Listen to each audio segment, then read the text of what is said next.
आज पुन्हा एकदा डॉक्टर बाबासाहेब आंबेडकर यांनी केलेल्या वक्तव्याची जाणीव झाली. डॉक्टर बाबासाहेब आंबेडकर यांनी संविधान या देशाला अर्पण केल्याच्या नंतर डॉक्टर साहेब म्हणाले कि ये संविधान कितना ही अच्छा क्यों न हो, ये अंतिमतः बुरा साबित होगा अगर इसे इस्तेमाल में लाने वाले लोग बुरे होंगे. अगर ये संविधान कितना ही बुरा क्यों न हो, अगर इसे इस्तेमाल में लाने वाले लोग अगर सही होंगे तो ये अंतितः अच्छा ही साबित होगा.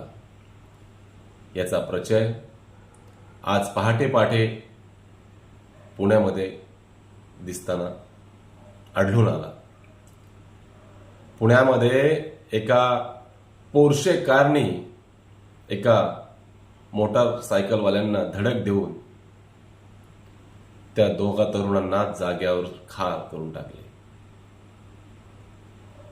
तिथल्या जमावांनी त्या पोर्शे कारच्या गाडीच्या काचा फोडून टाकल्या. आरोपीला पकडून पोलिसांच्या स्वाधीन केले आणि त्या आरोपीवरती मनुष्यवधाचा गुन्हा देखील दाखल झाला. प्रकरण कोर्टात गेलं. प्रकरण कोर्टात गेल्याच्या नंतर न्यायाधीशांनी शिक्षा सुनावली. शिक्षा काय सुनावली तर त्या मुलाला 30 पानाचा निबंध लिहून आणायला सांगितला. त्याचप्रमाणे 15 दिवस ट्रॅफिक पोलिसांसोबत नोकरी देखील करायला लावली. आणि मुलगा अल्पवयीन होता. अल्पवयीन असून दारू प्यायला होता म्हणून दारू सोडवण्यासाठी त्याला डॉक्टरांचे सल्ले घ्यायला लावले.